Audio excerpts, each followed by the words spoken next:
And tonight we have a special report for you from News Channel 8's Wes Small. It focuses on crime and youth in the territory. Today he interviews Senator Wayne James, and tomorrow we have a second part of this report. Here's News Channel 8's Wes Small. Well, this is our first one-on-one interview with new Senator Wayne James, who heads the Committee on Education, and also he's going to tell you about it. And I have to tell you, he just left Good Shepherd as he did a speech there, and it was Alfredo Andrews. Yesterday you were telling me significance of reading was last night, and today you were talking about transfer day and some other issues. Senator, we're going to get right to it. The statistics are tragic. We've just had a case of a 17-year-old boy who shot a 41-year-old woman to death 2 years ago. Now he's been charged with the murder. That means he was 15. The other night, a young man was killed in St. Thomas, again, a young age of 18 years old. And over, we're seeing the ages between, it's dropped now, lowered to like 15 to 21. And it's almost not good against bad. It's not crooks against cops. It's almost the youth against the elder. And one thing you said the other day caught my attention, and this is the reason why I pinpointed you. Instead of putting AK-47s in the police hands, they are outnumbered and outgunned. And instead of putting 200 more vehicles in and building more prisons, you're talking about preventive maintenance. Definitely, because I think to sort of slap a Band-Aid on crime is furthering the criminal element on the island. I think that we need to look at the fundamentals, to look at what is at the foundation of why a whole generation would in effect give up hope and damage reputations and put their lives at stake. What are the things that lead to that type of behavior? And I think that's what we've overlooked as a community. Why, Senator, before we get into some of your measures, because I know you've got some plans, why are we seeing this? Well, I think that if you look at the statistics, most violent crime is committed by young men between the ages of 15 and 35, unemployed. I mean, people with the modest jobs, whether it's at Pizza Hut or McDonald's or yard work, they're not the ones committing the crimes. There's a critical link between unemployment and criminal activity. And so one of the things you need to start with is making sure that your young male labor force is gainfully employed.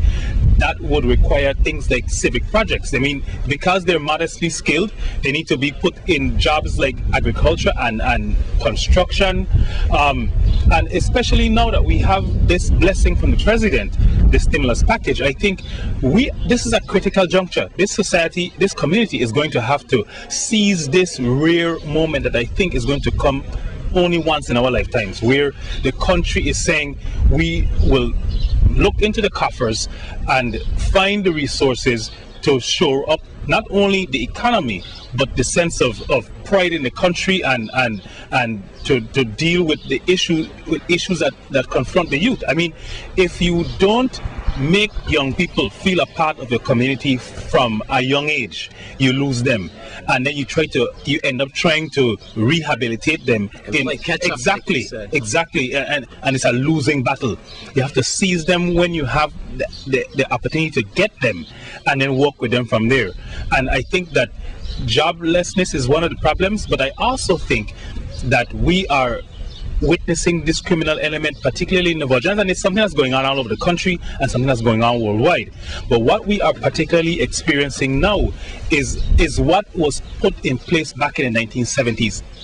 Our generation, my generation, I'm now 47 years old.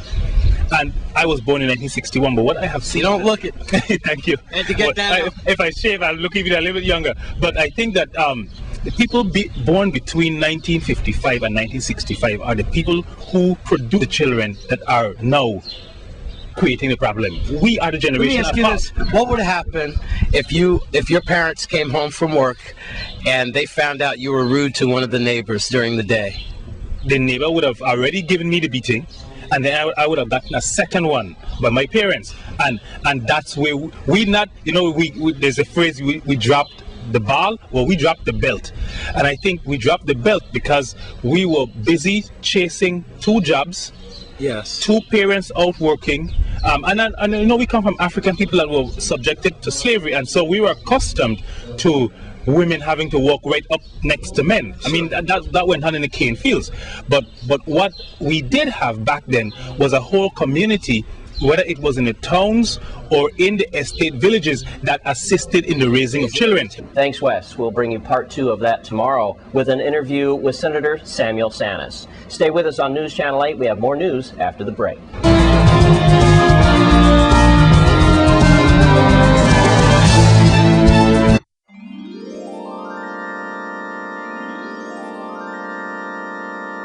Welcome back, and the citizens of the independent living community in the territory were treated and honored by the Lieutenant Governor at the Palms. News Channel 8's Wes Small was there. We're at the Palms at Pelican Cove on St. Croix, and I'm here with Miss Felicia Brownlow, also our Lieutenant Governor Greg Francis, and Mr. St. Pierre. And we're all talking about the citizens of independent living.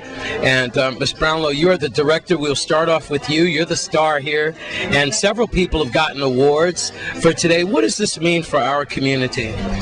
Well, first of all, I need to say that we are celebrating our 10th anniversary of the group, one group, that's not the agency's anniversary, a group called MASH, Mutual Aid Self-Help.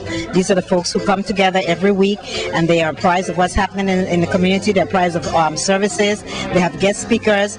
They learn how to advocate for themselves. Self-advocacy has been their issue. And they're the folks who have decided that they have a disability. Despite that disability, in spite of that disability, they are going to continue to live their lives independently. For the last 10 years, they have been doing so very effectively. We had one woman who gave a wonderful testimony here this morning as to what coming out to the MASH group has meant to her. So that's the purpose of us being here today. In addition to that, the Division of Vocational Rehabilitation and Human Services, through they have given us some TTYs. Those are devices that allow persons who are blind to be able to use people who are deaf to be able to use the telephone. And we were able to donate those devices to individuals here today. That's wonderful. Beyond that, the persons in the MASH group feel that there are individuals out there in the community on whom they can always call.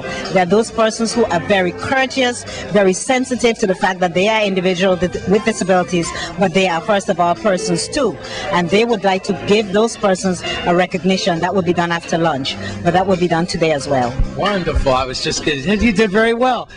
She did all the speaking for all of us. I was going to get to that with you, Lieutenant Governor. Several people are getting awards today, and it's all in memory of a Vitrans driver who lost his life. Okay. But one thing I'd like to say, I'm very honored to be here today to take part in the occasion. If you listen to the word alone, independent living, it means a lot. Like I spoke earlier and I said, it's when you look at individuals, sometimes society take it for granted, not knowing the hardship that those individuals go through, whether it's hearing impaired, sight impaired. It's a lot. You have individuals in wheelchair, and but the key to the whole thing, they have a strong will and they want to be independent, and that's exactly what Ms. Brownlow mentioned, independent living. And like I said today, some people look at it as like a privilege, but it's not a privilege, it's a right. They're entitled to all the benefits and opportunities that everyone is afforded to. And that's something we are committed to from our administration. Thank you, Lieutenant Governor. I'd like to wrap it up with you, Mr. St. Pierre, and about the award. Again, you were telling me that this award is based on a Vitrans bus driver who lost his life. Yeah, that's correct. I'm a board member of the Independent Living for the last 15 years, and I'm legally blind. So when you're a board member, you have a disability, but it's a disability that does not stop me. We keep on going, and still run a business, and we're very happy, and I'm very happy to help put together this event for our 10th year anniversary. And Ms. Brownlow does a wonderful job running this whole program on both islands, and we're very happy to to help a lot of people with disabilities who most of them live by themselves. Some are blind, some are in a wheelchair, some both. But, we help them get ahead and live by themselves. Thank you. Well, not Could only you that, tell can us? I just intercede a little bit here. He's been very modest. He is our board member. He's been our board member for 15 years. Today we're celebrating 10 years of that MASH group coming together. And as I said earlier, we would have probably been in the office with a little cake and ice cream to celebrate, but because of Sal, who's single-handedly sponsoring this lunch here for us today, he has gotten his supporters out there in the community to help him, and because of that, we're here today. So we need to say that for him as well. At the Palms, I'm Wes Small for News Channel.